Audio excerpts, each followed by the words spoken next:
Hello, Minglava.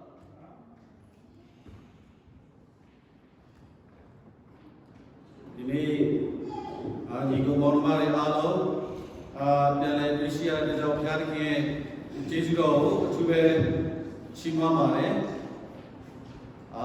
Ini itu dia, cakap atau dema, negara Tengah ni berkunci kumandangnya, yang sila pilih berjauh, cuba hari ni Jesudo cima mare. Cenderung ni ya, bau piar ki talenta ni ya pipare. Rajau kini apa Jesudo cima mare. Cenderung ini mingame abi jeliaro lotai ane je kode ches berjauh ni cenderung mingam apa pipare. Cuci lari janji karo. Kebau jangan setau, enggak kudekan ni biro setau tiap. Kerja apa? Abran macam dah, lotai macam lalu ni, ke kaya pijai, toka kana muda, kayasi muda tu di, kopina meja tu. Abran kale lalu di, ye koji keliye. Gani tinai lagam, kanwa cawdaru ni, tinwa cawdaru ni lagam, kaya mesti bahasa ni. Yeji tu belum yeji tu belum di, desi masih di mohlo, gani kuai ni balo. Tindi leya betu, wali gani lewe betu, wami usui. Thokala doka, dorum yuni, gomora yunu, tharapia, kesido bumi. Zora miudu kuadola, Jordan mi pawunci yejanai, Ninjai, Harapjai uyindo, ketu legam, ego dupi ketu legam ketigo, Nota myochiwi yili, Jordan jai saulo yuichai, Shetu jangwa ki, a chinjin unit webjai, Abrandi kana bilai yili, Nota muga. Yipa winci yodo due newe todo nyunama tegu saudi todo yudadu di sodo du thaurapya shinai alo pinyado du chichadi jano sudao ja basu ta shinninya saune no muyi godana ni piso no no pyarki jano jodo sgani sinalo chansi di shedo nai nitekwe chibasu o thaurapya Jodoh kubi kau doa doa piarki, piarki tersindo, winjido sau jiaki, jodoh doa alu be, di sau siap kisi bami jam, Cina ibu piarki neto anane, binga bang piarki, amen. Jodoh aku padare, jangan baci besulusi, abra, gopiarki, korek cima. Naya tujuh pula kere, tu rini awak. Lama kau ini, tidi canda, cewa lagi ni nama, dia tu jalan biro, kue kau yang buat jam pilara, besia. Abraharo, doa, usaha biro, tu tua menamu, tu beniau tua jelas baru, si jual kaya. So, kalau jual ni ama, lota tuare ni ama, jual ni ama, di tutua me kita masih le, duriye, kecil sarika, kaulah, jika jual ni, jangan mapararo, thawra piai, uyin doke tu, legam, ego tu, tiga tu legam, pomo selan sobire, jicia, jenuya, didau tua. Wiche, tuagi le so bisia pare. So, termasuk dotai ane jago, cenderung piawi tungda jam susi, kebau jang kani sende masih. Kaki tiga ni bio lima cenderung pinai mare. Thawra piadi le Abrahamu koramui. Tei ini dua, nyuta pang bom ya tega kebili, ngapja letan do tido tualo. ကဘာဦးချခန်းကြီးစနစ်ငယ်တိကနေဒီဖတ်နေတာဖြစ်ပါတယ်ငါဒီစဖတ်သွားမှာဖြစ်တယ်ငါဒီတင့်ကိုလူမျိုးကြီးဖြစ်စေပြီးငါကောင်းကြီးပေး၍တင်ဤနာမကိုကြီးပြတ်စေပြီးတင်ဒီကောင်းကြီးခံရသောသူဖြစ်လိမ့်မည်တင့်ကိုကောင်းကြီးပေးသောသူကိုငါကောင်းကြီးပေးပြီးတင့်ကိုချိန်ဆသောသူကိုငါချိန်ဆပြီးတင်အားဖြင့်လည်းလူမျိုးပေါင်းတို့သည်ကောင်းကြီးမင်္ဂလာကိုခံရကြလိမ့်မည်တော်မူ၏ထို့သောထာဝရဘုရားမိန့်တော်မူသည့်အတိုင်းအာဗြဟံသည်ထွက်သွား၍လောတလည်းလိုက်လေ၏အာဗြဟံသည်ခါရန်မြို့မှထွက်သွားသောအခါအသက်85နှစ်ရှိအာဗြဟံသည်မယားစာရဲအကိုသားလောတနှင့်ဥစ္စာရသမျှတို့ကို၎င်းခါရန်မြို့၌ရသောလူတို့ကို၎င်းယူပြီးနှင့်ခန္ဓာပြည်သို့ရောက်ခြင်းကထွက်သွား၍ထိုပြည်သို့ရောက်ကြ၏ဟုရေးထားပါတယ်ဆိုတော့လောကရဲ့ပထမဆုံးအားနည်းချက်ကဘာလဲဆိုလို့ရှိရင်ဟဲ့လားဒီအားဖြင့်လူအပေါင်းတို့အားကောင်းကြီးရစီမယ်လို့ဘုရားသခင်ကိုတော်တိုင်ကဂတိပေးထားတယ်အာဗြဟံနဲ့သူကနားခွဲလိုက်ခြင်းဖြစ်ပါတယ်ဒါကြောင့်ဘုရားသခင်ဟာအာဗြဟံကိုပေးထားတဲ့ဂတိတော်နဲ့လည်းသူကဆိုလို့ရှိရင်ဝိကွာလာကြရဘာဖြစ်လို့လဲဆိုလို့ရှိရင်သူဟာမိသားစုအနေနဲ့အစပိုင်းမှာအာဗြဟံနဲ့သူထွက်လာတာဖြစ်တဲ့ကြောင့်အာဗြဟံဟာကောင်းကြီးမင်္ဂလာရတဲ့အချိန်မှာသူကလည်းကောင်းကြီးမင်္ဂလာရခဲ့တာဖြစ်တယ်အာဗြဟံနဲ့အာဗြဟံနဲ့ဘုရားသခင်ကပဋိညာဉ်ပြုမယ်ဆိုလို့ရှိရင်သူမိသားစုဝင်တွေအကုန်လုံးကလည်းဘုရားသခင်ရဲ့ပဋိညာဉ်ထဲမှာပါတာဖြစ်ပါတယ်ဘုရားသခင်ကဆိုလို့ရှိရင်အာဗြဟံအဖြစ်လူတို့ကိုကောင်းကြီးရစေပြီလို့ပြောတဲ့အခါမှာပထမလောတာရဲ့အားနည်းချက်ကဆိုလို့ရှိရင်ဘာလဲဆိုတော့ဘုရားသခင်အာဗြဟံပေးထားတဲ့ဂတိတော်နဲ့ဝေကွာလာခြင်းဖြစ်ပါတယ်ဆိုတော့ဒုတိယအားနည်းချက်ကိုကျွန်တော်ဆက်ကြည့်အောင်ဆိုတော့အဲ့ဒါကဘာဦးကျမ်းခန်းကြီး7ငယ်9မှာရှိပါတယ်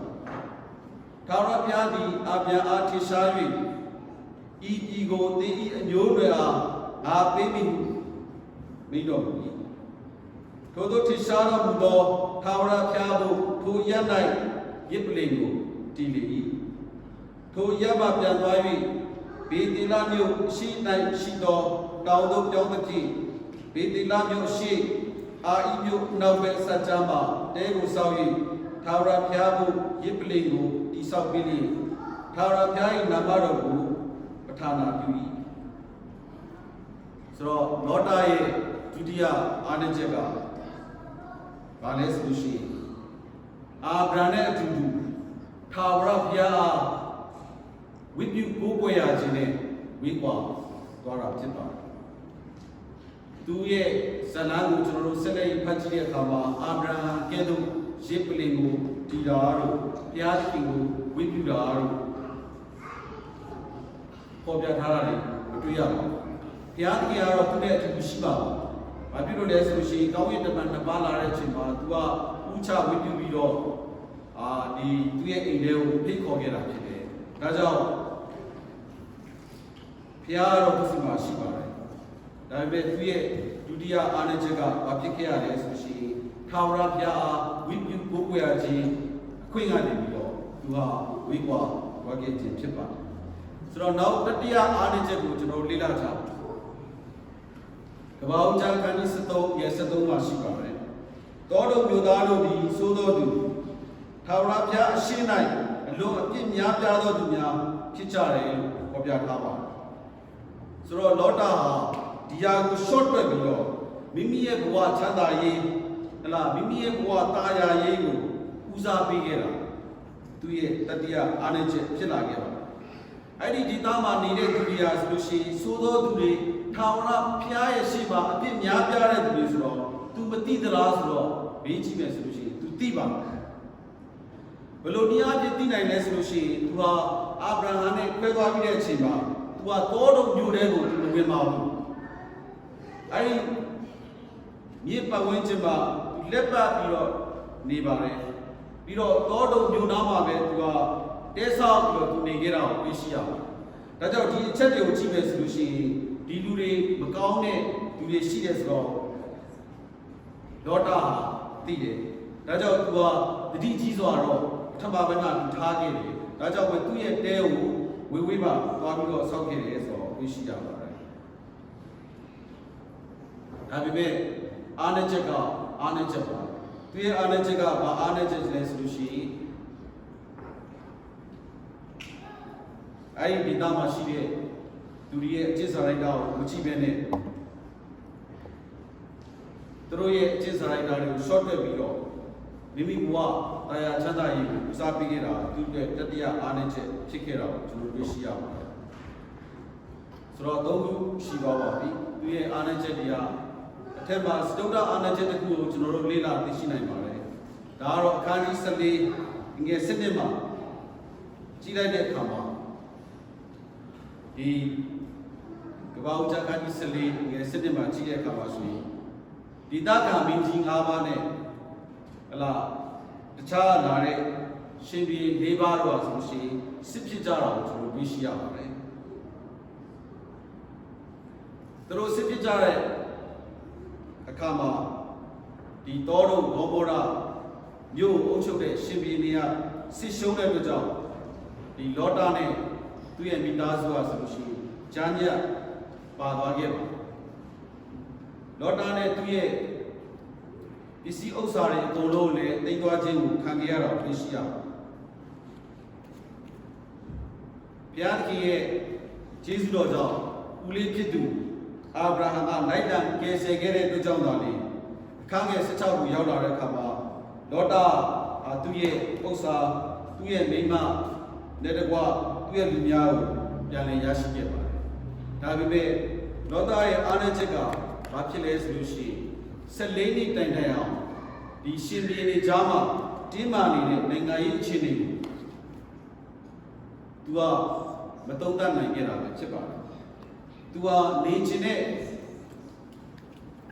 နေရာမှာသူကနေဖို့ကိုသာလေသူစဉ်းစားခဲ့တာနေတဲ့နေရာမှာနေဖို့အတွက်ကိုသူစဉ်းစားခဲ့တော့ဒါကြောင့်လည်းဒီရှင်ဘီဒီစစ်တိုက်တဲ့ထဲမှာသူဆိုရှင်ပါသွားခဲ့ရတာဖြစ်ပါတယ်ဒါသူ့ရဲ့အားနည်းချက်ဖြစ်တယ်ဆိုတော့ကျွန်တော်တွေ့ရှိနိုင်ပါတယ်ဆက်လက်ပြီးပိစမအားနည်းချက်ကိုကျွန်တော်တို့လေ့လာသုံးသပ်ကြည့်မယ်ဆိုလို့ရှိရင်ရန်သူလက်ကလည်းပြီးတော့တဲမှာပါသွားတယ်ဟလာကိုမကင်းနိုင်ဘူးဟလာဘုရားသခင်ရဲ့ကျေးဇူးတော်ကြောင့်အာဗြဟံလာရောက်ရင်ကယ်ခဲ့ရတယ်နေတဲ့ဒီသားမှာရှိတဲ့သူတွေဟာအပြစ်ကြီးတဲ့သူတွေဖြစ်တယ်ဆိုးရုပ်တဲ့သူတွေဖြစ်တယ်ဘုရားသခင်ရှိမှမကောင်းတဲ့သူတွေဖြစ်တယ်ဒါပေမဲ့သူရဲ့ပိစမအားနည်းချက်ကဘာလဲဆိုလို့ရှိရင်ဒီအချက်တွေကိုသိပြီးမယ်သူကဘာလဲဆိုတော့အဲ့ဒီအပြစ်များတဲ့သူတွေနေတဲ့မြို့သူကမခွဲနိုင်မခွာနိုင်ဖြစ်ပြီးတော့ဆက်နေကြတာကိုသိရှိရပါတယ်ကပ္ပဦးကျမ်းခန်းကြီး19ကေ9မှာဆိုရင်တောတို့မျိုးသားတွေကဒီလောတာဧည့်သည်လို့ခေါ်တာတွေ့ရသူကတကယ်တော့အဲ့ဒီဒေသမှာဧည့်သည်ပါဘုရားသခင်ကလည်းဟလာဒီပြည်ကိုတင်းကိုပေးမယ်လို့ဟလာလောတာကိုဒီပေးခဲ့တာလည်းမရှိပါဘူးဘုရားသခင်ကရွေးပေးတဲ့နေရာမဟုတ်ပါဘူးကိုယ့်ဟာကိုယ်စိတ်တိုင်းကြရွေးချယ်တဲ့နေရာဖြစ်တယ်အဲ့ဒီအခြေအနေမှာဒီလိုအဖြစ်ဆိုးတွေကြုံလာတဲ့အချိန်မှာအချိန်တန်လို့ရှိရင်အိမ်ပြန်ရမယ့်ဧည့်သည်ဟာပြန်ရမယ့်ဘဝပြန်ချိန်မှာအိမ်ပြန်တက်ခဲ့ပါဒါသူ့အတွက်ဒီအားနည်းချက်ဖြစ်လာခဲ့တယ်ဆိုတော့ကျွန်တော်တွေ့ရှိရပါတယ်စတ္တမအားနည်းချက်ကိုကျွန်တော်လေ့လာကြအောင်ဒီအားနည်းချက်ကဘာလဲဆိုလို့ရှိရင်ဒီမိမိပတ်ဝန်းကျင်မှာရှိတဲ့စိုးညစ်တဲ့သူတွေနေတဲ့နေရာမှာနေသားကြတာဖြစ်ဒီလူတွေအပြစ်လုပ်နေတာကိုမြင်ပေမဲ့လည်းတောတော်မျိုးသားတွေနဲ့သူ့ရဲ့ဆက်ဆံရေးကိုကောင်းမွန်လာသူကကြိုးစားခဲ့တယ်ဆိုတော့တွေ့ရှိရဘယ်လိုနေရာဖြစ်တွေ့နိုင်လဲဆိုလို့ရှိရင်ဒီအဲ့ဒီမျိုးမှာရှိတဲ့လူတွေရဲ့အကျင့်ဆိုးကြောင့်多罗庙边嘛，你睇嘅咧，老大，啲庙個即係師傅偏嘅，究竟係乜包？寫咗啲錢包咯，啲多羅廟嘢嘅搞嘛，佢話睇你啦，對呀，所以阿啲廿日度咧，嘢結果點樣咩咧？အဲ့ဒီမြို့မှာခြေကျလာတဲ့သဘောအဲ့ဒီမြို့မှာလူကြီးဖြစ်လာတဲ့သဘော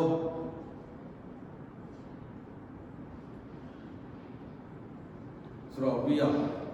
ဒါသူရဲ့အာဏာချက်တစ်ခုပါဆိုတော့ကပ္ပဦးကျမ်းအခန်းကြီး18ငွေ20မှာဘာပေါ်ပြထားလဲဆိုလို့ရှိရင်ထာဝရဘုရားကတောတော်မြို့ဂေါမောရမြို့၌ကြွေးကြော်သောအတန်သည်ကြီး၍အလိုအပြစ်လေးသောကြောင့်ပေါ်ပြထားပါတယ်ဒီမနေ့ထိုက်တဲ့အရာမှာပြေလုံးတက်တဲ့သူတွေနဲ့ဆက်ဆံရေးကိုကောင်းမွန်ဖို့အတွက်သူဟာကြိုးစားလာခဲ့ပြီအပြစ်သားတွေနဲ့ဘုရားကြီးရဲ့အရှိတော်ထိအောင်တက်ရောက်လာတဲ့သူရဲ့အပြစ်တွေကိုသူဟာမကြည့်နိုင်မနဲ့အဲ့ဒီလိုလူတွေနေရာဒေသနေတဲ့နေရာအဲ့လိုလူတွေရဲ့ဒေသမှာသူဟာဆိုလို့ရှိရင်ဆက်လက်ရည်ထိုင်ခဲ့တယ်ဆိုတော့လို့ရှိရင်အသားချလာတယ်ပေါ့ဒါကျွန်တော်တို့ဘဝတက်တာမှာလည်းအတူတူပဲဖြစ်ပါတယ်အပြစ်လုပ်တဲ့အခါမှာစာပိုင်းမှာတော့ဟလာစိတ်ပူပန်မှုတွေရှိတယ်ဟလာနောင်တတရားတွေရှိတယ်မကောင်းပါလားဆိုတာသိတယ်ဒါပေမဲ့ဘုရားသခင်ကဒီဟာပေါ်ပြနေတဲ့အပြစ်ကိုဆက်လက်လုပ်တဲ့အခါမှာဆိုလို့ရှိရင်ထုံလာပြီးတဲ့နောက်ပိုင်းမှာကျွန်တော်မသိနိုင်တော့ပါဘူးတဖြည်းဖြည်းနဲ့ကျွန်တော်တို့အမှားနဲ့မှန်ခွဲခြားနိုင်တဲ့အရာတွေဆိုလို့ရှိရင်နေပါလာပြီးတော့အမှားနဲ့အမှန်တွေကအတူတူပဲဖြစ်လာတတ်တာကိုကျွန်တော်တွေ့ရှိရပါတယ်ဘုရားတော်ဘာလို့ဒါဟာသူရဲ့အာဏာချက်ဖြစ်လာခဲ့တယ်ဆိုတော့နောက်ဆုံးတတ္တမအာဏာချက်ကိုကျွန်တော်သုံးသပ်ကြည့်ရအောင်ဒီဟာဘာလဲဆိုလို့ရှိရင်ဘုရားသခင်တရွေ့မေ့ပြောက်လာတဲ့ဘောဘုရားသခင်ကိုသူ့ရဲ့သားသမီးတွေကချက်ချင်းကြီးမေ့ပြောက်သွားနိုင်ဘူးဆိုတာဖြစ်နိုင်ခဲ့ပါအဲ့လိုဖြစ်ခဲ့မယ်ဆိုလို့ရှိရင်လည်းမိမိတို့အခြေအနေဟာဒါချက်ချင်းကြီးပြောင်းလဲသွားတာဖြစ်တဲ့အတွက်ကြောင့်မိမိကိုမာနေပြီဆိုပြီးစမ်းစစ်သိရှိနိုင်တယ်အခုဖြစ်ရကတော့အင်မတန်ကြောက်စရာကောင်းတဲ့အရာဖြစ်ပါတယ်။ဘာဖြစ်လို့လဲဆိုလို့ရှိရင်ဘုရားသခင်ကိုတစားမိပြောက်သွားခြင်းဖြစ်ပါတယ်။ဒီအမေရိကန်နိုင်ငံအရီဇိုနာပြည်နယ်မှာဆိုရင်ဒီရေတိုက်စားသွားတဲ့အတွက်ကြောင့်ဂရက်ကန်နော်လို့ခေါ်တဲ့ဒီမြေပြတ်တဲ့ပြည်နေရာဆိုလို့ရှိရင်အောက်မှာအများကြီးပဲကျိုက်ဝင်သွားတယ်။ခြိုက်ဝင်ပြီးတော့ကြောက်ကြီးတွေလိုဖြစ်နေတာကိုသိရှိရပါတယ်။ဒါကြောင့်ပြောင်းလဲခြင်းထဲမှာတစားပြောင်းလဲခြင်းဟာအင်မတန်ကြောက်ဖို့ပေါ်ပါတယ်။ကိုမသိဘဲနဲ့တဖြည်းဖြည်းပြောင်းလဲလာတာဖြစ်ပါတယ်။အဲ့ဒီအထက်မှာဘုရားသခင်ကိုကျွန်တော်တို့မေ့ပြောက်လာခြင်းဟာဆိုလို့ရှိရင်တစားတနေ့နဲ့မေ့ပြောက်လာခြင်းဟာဆိုလို့ရှိရင်အင်မတန်ကြောက်စရာကောင်းပါတယ်။ဘာဖြစ်လို့လဲဆိုလို့ရှိရင်ဘုရားသခင်ကိုကျွန်တော်တို့မေ့ပြောက်လာပြီဆိုတော့ကျွန်တော်တို့မသိတဲ့အတွက်ကြောင့်ဖြစ်ပါတယ်။ဒါကြောင့်ဒီဟာလည်းဒီလောတာရဲ့အာဏာချက်ဖြစ်ခဲ့ရဆိုတော့အဲ့ဒီအကျိုးဆက်တွေကြောင့်ဘာတွေဖြစ်လာခဲ့လဲဆိုလို့ရှိရင်အငံပြောက်တဲ့စာဖြစ်လာခဲ့အလေးပြောက်တဲ့အလေးရောင်ဖြစ်လာခဲ့ရှင်မသက်ခန်းကြီး9ငယ်16မှာကြည့်မယ်ဆိုလို့ရှိရင်သူတစ်ပါးတို့သည်တင်တို့၏ကောင်းသောခြင်းကိုမြည်၍ကောင်းကင်ဘုံ၌ရှိတော်မူသောတင်တို့၏အဖာ၏ဘုံတော်ကိုကြီးမွားစေခြင်းကသူတစ်ပါးရှိ၌တင်တို့လင်းကိုလေးစေကြယေရှုခရစ်တော်အလိုမိန့်ထားပါဒါပေမဲ့လင်းမပြီးနိုင်တော့တဲ့လင်းရှင်ဘဝမျိုးပါမငံတော့တဲ့စားပါလင်းမရှိတော့တဲ့လင်းပါတကယ်တော့လင်းမရှိတော့တဲ့လင်းဆိုတာပေါပါပဲဖြစ်ပါမောင်မိုက်ပဲဖြစ်ပါကပ္ပဦးကျမ်းခန်းကြီး19ငယ်14မှာဒီကောင်းကင်တမန်တွေကနေပြီးတော့လာ၍လောတာကိုကယ်တဲ့အချိန်မှာလောတာထွက်ပြီးတော့မိမိသမီးတို့နဲ့ဆုံဖက်တော်သူ 미미 때문에도 타자 이 야마 타자 너 이명고 비아기 패시로 무리로 쏘더래 들어와 지사한 시비 때문에도 티자이 나오네 나오냐오네 지사니네 요 이타와 다오 지대 가와 저로 보아 때다마 사피대 보아니로 사하 안장뼈라는 팀 레이드의 보아마 보아 레이드라는 팀 고의 니다마 시대 두로마 보아 레메비나이 노래 팀가 이때의 시에 이보다 예지가를 가마 그 뼈의 스가리 차두리야 레이드 타다자로 사 야다 시시 바래 사 가우시 바래 다음에 비아기 뼈게래 तेनों लोका साथ जाले सुने देविया बाले सुनुशी साताऊ मप्पे नया कागबीरे तो बोबा ताजाओ लोका ये साथ ने चुनौती हाले चुनौती नीठाई ने बिमिये अपने ऐसी वो अपितिया जाओ मप्पे तो ठीक नहीं चुनौती अब तेनों लोका ये लेने चाहिए कि शुक्र तो जोगे बाले लेंगारो अम्मा शीनी रे दुलियो नाम प्यारे बोबा शिवा जांखानी सले ये चामा तके शुक्र दो आदि नाकी की तबादिया की अतले की यो बेनो बाबारे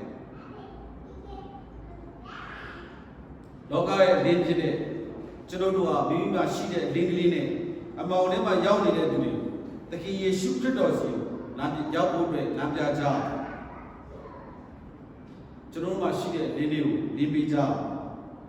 योगा जांखानी सन्ने मेने मारो तीनों दी लोकाई पुंगदांगो साउनेलो बेनो बारे तकी ये शुक्र दोये पुंगदांगो साउजाम दावे चुनौती हां सुशी तकी ये शुक्र दोये पुंगदांगो चुनौती में साउने मैंने चुनौती लोकाई पुंगदांगो चुनौती लाइफ लो साउनी जाना चाहिए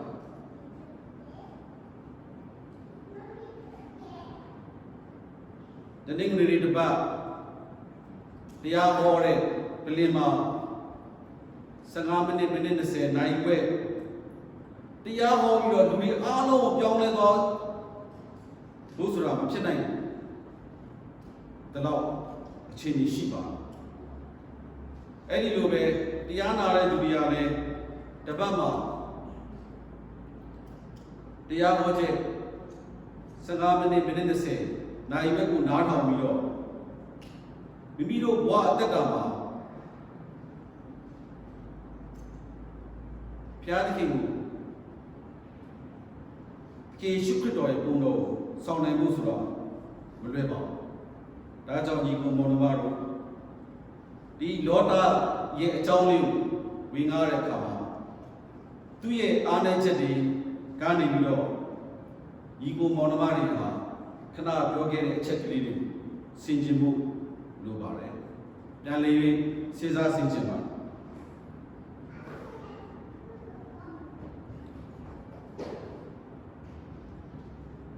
प्यार किया चुनौरो चांदा नियामा पूर्वावा चांदा नियामा काउने निगामा इंचा ने नियामा पूर्वावा दाबी में किलोनिया उजावले छिपा प्यार की थे पोई बिमिये चंदा ये बिमिये वाता ये चुनौरो रिहा युचे निजारगा ला थाई निगामा प्यार की चुनौरो अच्छे नी न्याय पीके जा रहे प्यार मुरे वो आया पाया जटे चचवा लोसाव के जा रहे अला चुनौरो सुलुशे मम्मी दिए चुनौरो टनिंगले सुलुशे मने सोई ओ कोई दारी को लोरे खारे चुनौरो प्यासी कोरे प्यासी को बिलुशे अपनी बात बिलो मने सारे अराले थिया जावा दुबी नो सीमा बे बिलो सारा चले पीरे खामा सुशी चुनौरो बम्बा अतिनु तिंदारी अटखा प्यामिलो प्यासी को जा बने अरा पीवालो सुशी ले चुनौरो तचिनी ताई जा बने अला पी चुनौरो इंगाने बा सुशी गाओ सीवे शिले अला बहुने बा सुशी चुनौरो होसे रे चुनौरो बिलो जा रे चादा ब्रिनी जावदे खामा सुशी तोरे चुनौरो लाई बिलो योजी बुते ने लाइना शिशु जा रहे là sa đi phía chúng nó rồi hà nhái để cho cái giờ thay vì đi cái đi đâu yêu là cái giờ để khám phá solution chúng nó rồi phía cái go uza bên nhà mà TV này chúng nó nề là cái nào chúng nó biết gì à đó cho phía cái công ty nào cái sucre đó cái công ty nào chúng nó biết xem này một thế chúng nó rồi nó cái công ty nào bố bị đó biết sao là giờ này chỉ đi view chúng nó giáo sư đã cho đó cho Mimi cũng bị chúng nó cho nên sanse chào được rồi. Và phía đối lên sushi, đi nhà đi đâu, Mimi ấy chán lại đâu lại cái này, lót đá, nào xong mà, tu sa bị su sao nào đấy, tu sa cái gì đấy, tất cả mà, tu à chúng tôi này kia mà, bắt đầu bắt đầu mà, tu mi ta zu ye, tu cái gì đấy, pare, đại bên Abraham lại bị cúi khăm mà.ပြန်ရရှိတယ်ဒါပေမဲ့ဘုရားသခင်ဒီမြို့ကိုဖျက်ဆီးတဲ့အခါမှာတော့သူဟာဆိုလို့ရှိရင်သူ့ရဲ့မိသားစုဝင်တွေကတပီး2ယောက်ပဲသူနဲ့သူပါပြီးတော့လွတ်မြောက်ခဲ့တယ်ဆိုတော့သူရှိရတယ်သူရဲ့အမျိုးသမီးဖြစ်တဲ့ဒီသူရဲ့အမျိုးသမီးပေါ့နော်သူရဲ့ဇနီးတရားနောက်ကိုပြန်ပြီးလှည့်ကြည့်လိုက်တဲ့အခါမှာအစားတိုင်းဖြစ်သွားခဲ့တာကိုသိရှိရပါတယ်ဒါကြောင့်ဒီကိုမောင်တို့တို့ဒီနေ့ကိလေသာကိုရောက်တဲ့အချိန်မှာကျွန်တော်တို့ကမတူညီတဲ့တိုက်ပွဲကိုကျွန်တော်တို့ကရင်ဆိုင်ခဲ့ရမတူညီတဲ့တိုက်ပွဲဟာဆိုရှင်ဒီနေရာမှာတိုက်တဲ့တိုက်ပွဲဟာတစ်မျိုးပါကျွန်တော်တို့ဗမာပြည်မှာနေခဲ့တဲ့အချိန်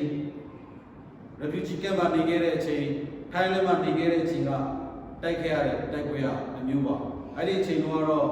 ဟလာတရားဝင်နေခွင့်မရတာတို့ဟလာအလောက်ကိုင်းခက်ခဲတာတို့ဟလာ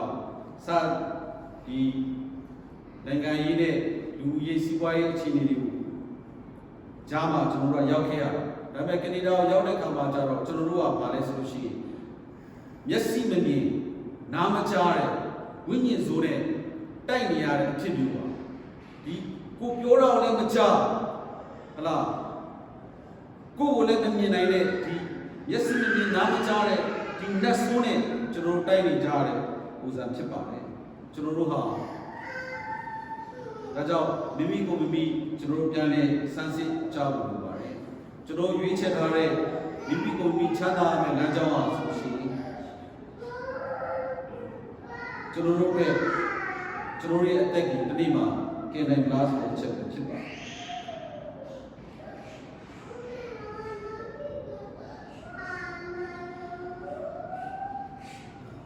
နံပါတ်1ချက်ကလောတာဆိုလို့ရှိရင်အပြစ်ရှိတဲ့သူတွေနဲ့အစပိုင်းမှာဝေးတဲ့နေရာမှာတဲလေးထိုးပြီးတော့နေရနေပြီးတော့တနေ့မှာတောတော်မျိုးရဲ့မြို့တကားပေါ်မှာထိုင်ပြီးတော့မြို့လူကြီးလုံးနေတဲ့အချိန်ကိုရောက်လာခဲ့တာတွေ့ရအဲ့ဒါဆိုရှင်ဘုရားရှင်ကိုခဏပြောခဲ့တဲ့အတိုင်းတရွေ့မိပြောက်လာခြင်းဖြစ်ပါဒီလိုပဲကျွန်တော်တို့ဒီမှာနေတဲ့အခါမှာကနေဒါမှာနေတဲ့အခါမှာဘုရားခင်ကိုရင်းပယ်တဲ့လူတွေအများကြီးကျွန်တော်တွေ့ခဲ့ရကျွန်တော်တို့ကလေးတွေစာသင်တဲ့ကလေးကျောင်းမှာအစဟလားကလေးကျောင်းမှာအစဒီဘုရားခင်တရားတော်နဲ့မညီတဲ့အရာများကိုသင်ကြားကြတာကိုကျွန်တော်တွေ့ရှိရပါတယ်ဒီကိုဘောနမတို့ရှိရတဲ့နောက်ထိနော် from coast to coast ဘုရားသခင်ကိုကျွန်တော်တို့တတိယကြတယ်လားကျွန်တော်ပြန်လေစဉ်းစားဖို့လိုပါတယ်ကနေဒါနိုင်ငံကိုစတင်ပြီးတော့တည်ထောင်ခဲ့တဲ့သူတွေရဲ့အတွေးအခေါ်တွေထဲမှာယူပါယုံတွေထဲမှာဘယ်လိုရှိမယ်ဆိုတော့ဘယ်လိုရှိခဲ့မယ်ဆိုတော့ကျွန်တော်တို့တွေးကြည့်လို့မရပါဘူးအတိအကျမသိပါဘူးဒီနိုင်ငံမှာဘုရားသခင်အုပ်စိုးဖို့သူတို့တွေရည်စူးခဲ့တယ်ဆိုတော့ကျွန်တော်သိနိုင်ပါတယ်ဒါပေမဲ့ဒီကျွန်တော်တို့ရဲ့နိုင်ငံတော်တခြင်းအဖြစ်သိနိုင်ပါတယ်ဒါပေမဲ့ဒီနေ့အချိန်မှာတော့ဒီအနောက်ဘက်ကာယုဒာနေပြီးတော့ရှေ့ဘက်ကာယုဒာကြားမှာဆိုရှင်ဘုရားသခင်ဟာပျောက်ကွယ်လာတော့တွေ့ရှိရပါတယ်ခရိယာနေရာလည်းအနေစုတွေပဲဖြစ်လာပြီးတော့ခရိယာဘာသာကိုယုံကြည်တဲ့သူတွေကလည်းဖြည်းဖြည်းနဲ့နေလာကြတော့တွေ့ရှိရပါတယ်ဒါဘာကြောင့်လဲဆိုလို့ရှိရင်ဘုရားသခင်သားသမီးတွေဟာဘုရားသခင်ကိုတစမိပြောက်လာတဲ့အကြောင်းဖြစ်ပါတယ် ဒါကြောင့်ဒီလိုပဲနေလာခဲ့မယ်ဆိုလို့ရှိရင်အញ្ញံပြောက်တဲ့သူတွေဖြစ်လာဒီလိုပဲနေလာကြမယ်ဆိုလို့ရှိရင်ကျွန်တော်တို့ကအလင်းပြောက်တဲ့သူတွေပဲကျွန်တော်တို့ဖြစ်လာကြပါညီကိုမောင်နှမတို့ကျွန်တော်တို့မှာရန်သူက၃မျိုးရှိပါ၃မျိုးကကျွန်တော်တို့အပေါ်မှာရှိတဲ့ရန်သူဒီအပေါ်မှာရှိတဲ့ရန်သူကတော့စာတာမဏပါလာသူကအမြဲတမ်းအစင်တစ်ကျွန်တော်တို့ကိုအရေးဥသွားဖို့အတွက်သူကစူးစမ်းနေတဲ့သူဖြစ်ပါတယ်ဆိုတော့ကျွန်တော်တို့ရဲ့ဘေးမှာရှိတဲ့ရန်သူကတော့ဒုတိယကျွန်တော်တို့ရဲ့ဒုတိယရန်သူမျိုးစားဒါကတော့ဘာလဲဆိုလို့ရှိရင်လောကနဲ့သက်ဆိုင်တဲ့အရာတွေဖြစ်ပါတယ်